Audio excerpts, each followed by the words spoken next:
Assalamualaikum warahmatullahi wabarakatuh dan selamat petang. Kembali kita sekali lagi dalam siri TikTok kali kedua. Saya Nur Ashki Muhammad Idrus dari BPAQ selaku moderator pada siri kali ini. Mengimbas kembali objektif siri TikTok. Siri TikTok bertujuan untuk kita semua berkongsi pengalaman dengan kaki tangan akademik yang cemerlang dalam pengajaran dan pembelajaran daripada segi contohnya inovasi, kreativiti dan pandangan terhadap pengajaran dan pembelajaran kaki tangan akademik tersebut. Baik, Alhamdulillah pada petang ini bersyukur kita bersama-sama kita adalah Tuan Haji Samad bin Hanif dari Fakulti Pendidikan Teknikal dan Vocational Jabatan Teknologi Kejuruteraan. Selamat datang Tuan Haji. Selamat datang. Assalamualaikum. Waalaikumsalam warahmatullahi. Boleh tak Tuan Haji perkenalkan diri Tuan Haji dulu, latar belakang, berapa lama dah di UPSI? Mungkin jauh lebih dulu daripada saya ke? Okey, terima kasih. Okey, nama saya seperti disebutkan tadi lah, Abdul Samad Hanif daripada Fakulti Pendidikan Teknik Vocational. Saya berada di sini sejak tahun 2000 lagi lah.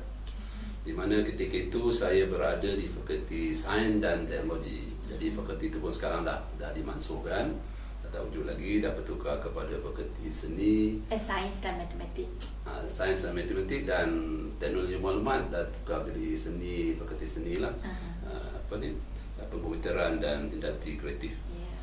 Jadi sekarang saya berada di fakulti baru, yang baru usianya lebih kurang dalam 3 tahun di dalam Jabatan Teknologi Kejuruteraan, di mana saya dipertanggungjawabkan untuk mengajar 2 subjek lah, iaitu Reka Cipta dan Elektromekanikal dan Enjin.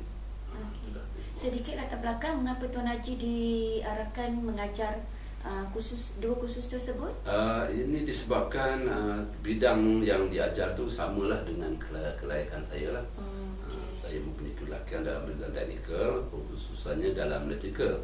Tapi oleh kerana elektrikal dah tak ada orang, dan oleh kerana banyak saya punya produk-produk dicipta, maka dia minta saya mengajar dicipta lah. Okey, Alhamdulillah, sekurang-kurangnya adalah pencara kita yang hebat dalam mereka cipta. Tidak hebat, boleh lah. Okey, sedikit pertanyaan tentang pengalaman Tuan Haji di fakulti yang lama berbanding dengan fakulti yang baru sekarang. Apa kelainannya? Banyak kelainannya lah. Di fakulti lama, masa itu fokusnya ialah kepada komputer. Jadi pembelajarannya banyak menjuruskan kepada penggunaan komputer dan aplikasi lah. Sementara di sini banyak kepada bentuk-bentuk kejuruteraan dan bentuk-bentuk produk lah, yang mana memerlukan sedikit bidang kejuruteraan dalam bidang-bidang elektrik, elektronik, mekanikal dan sebagainya lah. Saya memang dengarlah dari pengetahuan saya, Tuan Haji memang hebatlah dengan tentang reka cipta ni. Jadi saya rasa Tuan Haji mesti berpuas hati berada di fakulti yang baru ni. Rasanya agak mencabar sikit daripada yang lama. Begitu? Ya, betul lah. Sebab dah diberi train dalam bentuk teknikal ni lebih kan. Jadi memanglah saya berasa berterima kasih lah kot pada pihak mentadbir yang izinkan saya berpindah ke fakulti baru. Okey, Tuan Haji mohon ke ataupun ditukarkan? Saya mohon. Mohon, Alhamdulillah. Okey, tak apalah, tanpa kita melengahkan masa, kita terus kepada agenda kita lah ya. Okey, soalan yang pertama lah memang soalan ni selalu, 3 soalan ini akan selalu ditanya kepada kaki tangan akademik yang kita jemput untuk siri inilah. Okey, soalan yang pertama, apakah prinsip dan falsafah yang dipegang berkenaan pengajaran dan pembelajaran Tuan Haji? Okey, pada saya menyimpulkan prinsip dan falsafah ni kepada 3 huruf lah, KISS. 4. Sorry. 4 S ketika-tengah lah. Iaitu yang bermaksud keep it simple and short. Alright. Jadi bermakna pengajaran tu janganlah meleleh sehingga pelajar mengantuk dan pelajar hilang tumpuan. Walaupun sedikit mereka dapat. Daripada kita mengajar yang panjang-panjang, mereka bosan akhirnya tak dapat. Itu saya prinsip yang benar. Kemudian setelah mereka dapat, saya lebih menyukai kalau ilmu yang dia dapat yang sedikit tu tadi boleh diamalkan. Sebab kebanyakan hari ini kita dapat ilmu macam-macam pengetahuan kita dapat, tapi kita malamnya hanya tinggal di dalam otak saja, tak boleh nak amalkan. Tak amalkan. Jadi kita nak dapatkan ilmu yang boleh diamalkan. Kadang-kadang tak simpan dalam otak pun Tuan Haji kan, dapat je keluar. Simpan kat buku. Tapi periksa lupa langsung. Ya, saya. Tak simpan dah. Dan samping itu mereka juga salah satu pada praktis amalannya mereka akan melakukan projek-projek lah. Jadi projek ini saya pecahkan kepada dua. Satu projek yang mengkhususkan kepada subjek itu sendiri, dan satu lagi projek yang melibatkan orang luar lah, ataupun saya panggil sebagai istilah khidmat masyarakat lah. Ada banyak khidmat masyarakat yang telah kita sumbangkan. Antaranya ialah projek di Kubur Tanjung Malim. Kita dah buat macam-macam projek lah untuk membantu tanah perkuburan Islam lah di sana. Contohnya kita buat alat-alat nak mengurek, alat-alat membersihkan kubur, alat-alat tempat orang datang, alat-alat untuk sedekah, signboard, ada macam-macam lah. So kita develop lebih kurang dalam 20 tim untuk berbuat pelbagai penggunaan lah. Di samping tu juga kita pergi ke masjid jugalah. Banyak macam-macam produk yang kita gunakan ataupun di-applykan di masjid. Okey, adakah itu dalam silibus kursus tersebut? Ya, memang dalam silibus kursus, cuma ni application saja. Kita applykan ke luar. Supaya nampak ilmu tu nampaknya boleh digunakan. Diamalkan. Tidak di dalam kelas saja. Okey, apa seterusnya? Seterusnya, saya suka memberikan sesuatu tajuk projek yang mencabar minda. Maknanya, projek itu projek yang tak ada lagi. Apa yang boleh dibuat dari projek yang tak ada tu. Jadi, bentuk ini, pelajar-pelajar akan dikendaki merasai situasi itu. Contohnya, macam kita pergi ke Kuala Kubu tu hari, dia ambil experience sendiri. Apa situasi yang berlaku di situ, dan daripada situasi itu, cuba dapatkan idea-idea yang boleh digunakan lah. Ataupun yang boleh dilahirkan dalam bentuk reka cipta lah. Jadi ini banyak memerlukan latihan lah. Maknanya kita tak akan boleh buat sesuatu kalau kita tidak ada ilmu. Jadi ilmuan ni akan didapati masa dalam kelas lah. So dia akan buat banyak latihan-latihan, beberapa latihan, dan akhirnya boleh dapat menyelesaikan masalah tadi lah. Jadi ini berarti teori dan amali kita garapkan sekali. Tidak dipisahkan antara teori dan amali lah. Dan apa yang lebih penting juga dalam pengajaran, sesi pengajaran, prinsip yang saya pegang ialah mereka, pelajar-pelajar ni haruslah hormat pelajar. Hormat pelajar sama pelajar, dan juga hormat guru dan juga ilmu. Apa yang saya dapati, pelajar-pelajar ni pada kelas-kelas yang lalu saya pun tak tahu mengapa, tapi bila masuk kelas saya dapat detect lah apa kelemahan pelajar lah. Antaranya mereka datang lambat dan tidak reti beri hormat kepada isyarat. Masuk saja. Terus kadang-kadang dari belakang senyap-senyap masuk. So saya tegur benda dia lah. Dan begitu juga masa dalam pengajaran mereka tidak memberikan tumpuan. So ini juga saya tegur di dalam kelas lah. Saya bertanya juga mengapa berlaku benda ni. Dia kata tidak ada bicara yang menegurnya. Jadi pada saya ini satu bimbingan yang tidak betul lah, sebab kita nak melahirkan guru kan. Ada lagi ke pengalaman lain? Sebenarnya ini adalah soalan nombor 2 Tuan Haji yang yang Tuan Haji telah pun beritahu kepada kita.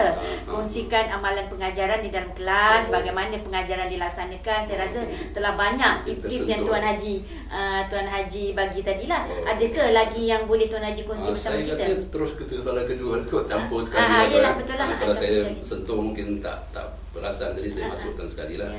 Dari segi pengajaran, saya memecahkannya kepada tiga konsep yang besar lah, iaitu sebelum pengajaran, semasa pengajaran, dan selepas pengajaran.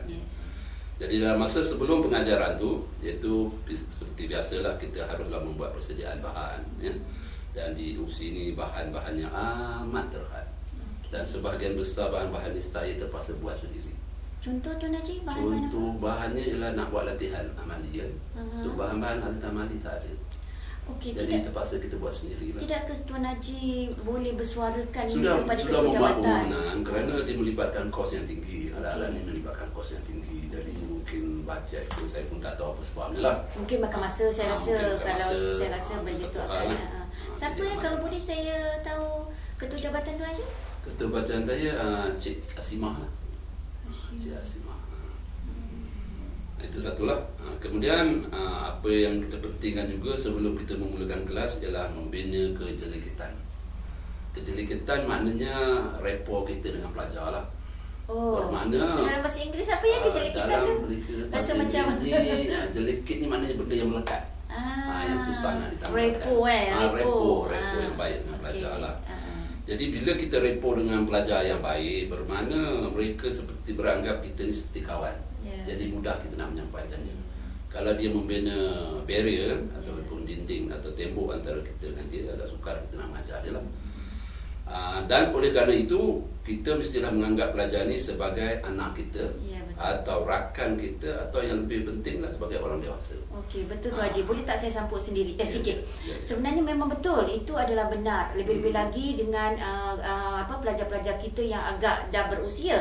Sebab rata-rata saya tengok, kalau kita tengoklah dengan pensyarah-pensyarah kita yang muda, benda tu agak kurang. Saya kata ini adalah satu tips yang baiklah untuk mereka, untuk kita bersama-sama berkongsi untuk supaya pengajaran kita lebih baik. Ada pelajar yang komplain pada saya, beberapa pensyarah, dia kata bila ditanyakan soalan-soalan, dia kata saya hanya jawab masa dalam kelas. So pada saya ini satu yang tidak bagus lah. Saya pun setuju juga. Dan seterusnya ialah berpakaian kemas. Ini salah satu daripada didikan untuk menjadi guru yang baik lah. Sebab pelajar-pelajar akan melihat contoh kan, kita ni adalah contoh. So itu saya anggapkan sebelum pengajaran lah. So semasa pengajaran, pastikan kita datang awal lah.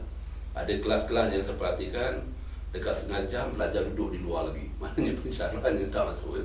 Jadi ini sudah membuat satu tanggapan yang tidak baik kepada pensyarah tu. Dan seterusnya dia akan menjadi satu budaya kepada pelajar tu. Maknanya dia kata dia dah biasa lihat, pensyarah pun datang lihat. Mengapa dia tak boleh datang lewat kan? Jadi ini berarti kita ni mestilah menepati masa jadual yang telah ditetapkan ya. Dan binalah jambatan dengan pelajar-pelajar kita semasa dalam penggalas tu. Antaranya kita bertanyalah kabarnya, mungkin kampung dia ke, mungkin ada masalah dia. Dan yang lebih penting pada saya ketika ini, kita kena tahu nama pelajar-pelajar kita. Jadi walaupun pelajar kita agak ramai, masa saya tu agak ramai, pelajar dekat 200 orang. Boleh ingat ke semua? Saya tak ingat ke semua lah. Tapi at least dalam satu kelas tu, dalam 10 ke 20 orang saya boleh ingat lah. Saya mempunyai masalah untuk mengingat nama pelajar. Tapi kalau muka saya ingat, oh ini pelajar saya. Tapi nama tak ingat. Memang saya beri ke awal dulu memang macam tu. Tetapi ada satu kursus yang diberitahu, dia diajarlah cara-cara, antara cara untuk mengingatkan nama pelajar ni, nama orang lah pada pelajar kan. Dia kata cuba kaitkan dengan minatnya. Satu, kaitkan dengan minatnya. Kedua, kaitkan nama dia dengan nama rakan-rakan kita. Kemudian berilah penghormatan pada mereka, walaupun mereka melakukan silapan. Jadi jangan kita herdik dia, marahkan dia. Jadi akan menjatuhkan moral dia. Dia orang ada maruah juga kan. Di samping itu kita juga ambil kedatangan, walaupun pada saya di peringkat Justinus tak patutnya tidak berlaku lah. Semasa saya belajar pun tak pernah ambil kedatangan pun. So dia berikan kepercayaan kepada kita, kita datang lah. Tapi, jadi apa pandangan Tuan Haji tentang kewajipan mengambil kedatangan tu? Itu secara tak langsung kita sudah membudakkan dia, bukan memberi dia dewasa. Kita tidak mengajar dia dalam keadaan dia dewasa. Ini salah satu sebabnya bila saya tanya juga pelajar, mengapa awak tak nak ambil kedatangan ni kan? Salah satu sebab dia kata, buat apa nak ambil kedatangan kan? Sebab saya datang dengan tak datang sama saja. It means dia kata saya boleh faham dengan tidak perlu masuk kelas. Jadi dengan itu saya memikirkan, jadi bermakna nota-nota yang diberi kepada pelajar mestilah nota-nota yang memerlukan penerangan. Lanjut, jangan berikan 100% lah. Jadi dengan itu pelajar tidak akan terpanggil untuk datang ke dalam kelas. Itu satulah. Kemudian kita juga berikan peluang mereka mencuba. Jadi ada kalanya mereka nak menjawab soalan ke, atau membuat eksperimen ke yang lebih daripada apa yang kita minta kan? Ataupun kadang-kadang yang bukan apa yang kita minta pun kita cuba, bagi dia cuba jadi dengan itu mereka merasa tidak terkongkong lah. Pembelajaran akan menjadi lebih seronok lah. Jadi dengan itu, ini satu daripada suasana yang boleh menggalakkan mereka datang untuk belajar. Dan kita tidak ada waktu atau peraturan-peraturan yang tertentu. Awak mesti macam ni kan. Datang jam sekian saja, lebih dari jam sekian tak boleh kan. Jadi kita borderless lah. Satu komen Tuan Haji, ada juga saya dengar pensyarah kita yang okey, kalau pelajar datang lambat, okey, dia dah datang, tak tahulah dia datang on time, mungkin datang on time lah pensyarah ni. Bila dia datang on time, apa dia buat? Dia kunci pintu depan dan belakang. So bermaksud pelajar yang datang lewat tidak dibenarkan masuk. Apa komen Tuan Haji tentang itu? Ada baiknya dan ada buruknya. Dalam segi pada pandangan pensyarah tu, ini satu cara untuk mendisiplinkan dia. Tapi hal yang sebenarnya kita tak tahu. Mungkin dia ada hal emergency ke, mungkin ada berlaku kepalangan ke, atau sebab-sebab yang memang reasonable lah. Jadi ini kita dah membunuh dia punya minat untuk belajar secara langsung. Dan dalam segi konsep prinsip pembelajaran pun kita tidak boleh menghalang mereka untuk datang lewat. Tidak ada dalam peraturan pun kata kalau lewat dia tak boleh belajar. Kan? Tidak ada. Kecuali dia tuliskan statement kalau belajar lewat tidak boleh masuk kelas. Kan? Kita terpaksa akur lah. Ya, saya pun bersetuju tentang tu. Pada saya sekurang-kurangnya dia ada juga minat untuk datang. Walaupun dia kata dia tertidur. Itu kita sebagai manusia benda-benda tu kita tak boleh nak elakkan. Sebab kalau saya denda, saya teringat anak saya pun macam tu juga. Suka tidur, bangun lambat. Macam mana lah dia kat kelas kan? Jadi benda-benda macam itulah yang sepatutnya kita kena membaca dari dua pihak lah. Jangan baca pihak kita saja kan, kita rasa kita yang betul. Sedangkan dia juga ada right kan. Jadi itu. Kemudian beri peluang mereka bertanya tadi. Jadi ajarkan sebahagian saja. Jadi saya lebih suka mengajar tidak lengkap. Macam contoh katalah saya mengajar transistor kan. Transistor ada dua jenis, NPN dan PNP. Saya akan ajar PNP saja. So NPN mereka terpaksa teroka sendiri dan kemudian dia ceritakan balik semula kepada saya, buat presentation kepada saya dan saya jadi tukang endorse saja. Jadi dengan itu maknanya dia akan belajar dua hal lah. Kita mengajar sebahagian, belajar atau berusaha sebahagian. Jadi dengan itu kita melatih dia supaya mencari ilmu itu sendiri. Boleh tak Tuan Haji kategorikan cara Tuan Haji mengajar ini? Adakah dalam bentuk, contohnya sekarang kita macam-macam ada strategi pengajaran, PBL lah kan, konstruktif lah kan. Jadi boleh tak Tuan Haji kategorikan apa cara pengajaran Tuan Haji? Saya lebih suka mencampurkan berbagai keadaan. Sebab manusia ni dilahirkan dengan berbagai keadaan. Ada orang suka muzik, ada orang suka bahasa, ada orang suka fizikal. Jadi kalau kita buat satu stereotip saja, belajar membosan. Jadi saya lebih suka perbagaikan perjalanan. Tapi yang saya nampak in general, bila benda itu dipraktikalkan, mereka lebih suka.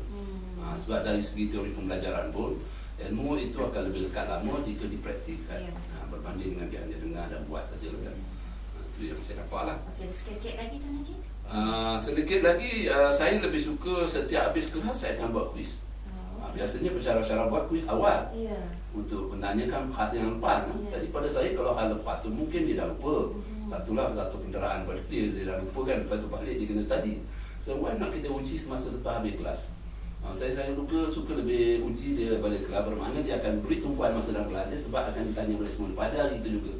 Dan ilmu tu biasanya lebih cepat lekat lah berbanding dengan dibawa balik dulu untuk tempoh satu hari. Jadi dari segi kerja khusus, berapa pemberatan kuis? Pemberatan semua untuk kerja khusus semua 60% lah. 60%. Kuis ada 10%. Oh, 10%. Tapi saya akan ambil the best.